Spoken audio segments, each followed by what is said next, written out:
How's it going?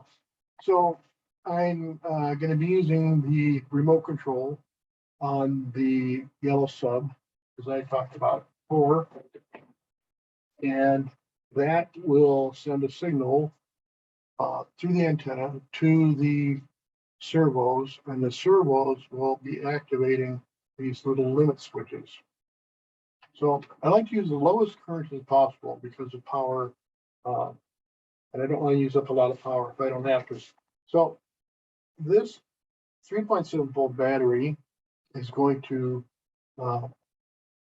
connect through this limit switch to the 3-volt relay. And once the relay closes, it's going to connect between these three batteries, total of 12.6 volts, and then power up the pump. And you might ask, well, why don't I just stay on the surface and use a switch like a lot of other people? Because I'm going to have to use this heavy wire from the surface all the way down to the yellow sub, which I don't want to do.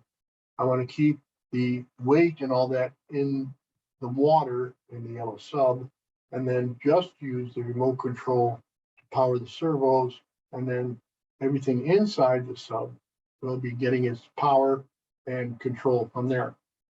So again, 3.7 volt battery goes to a relay, and this, a limit switch, these servos, three of them, will contact this switch, close the switch on the relay, and then the relay then will get its power from here. Not the relay, but the pump will get its power from here. Remember, a relay is just a switch, nothing more.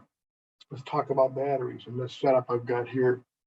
I've got these batteries. I bought them. I don't know why I bought them. Looking back, and it was a dumb decision. But the batteries themselves have a recess in the positive side of the battery, so that if it were to lay down flat on something, it wouldn't be connecting anything because there's insulation there. So that's not a good idea. I don't know why they did that, but they did. So instead, I like using these ultra-fire 3.7 volt lithium ion batteries.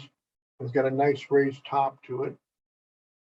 And in order to make these work, I had to put in 2 dimes on the negative side, which is the spring side, to push the battery forward so it contacts the battery between the positive and negative.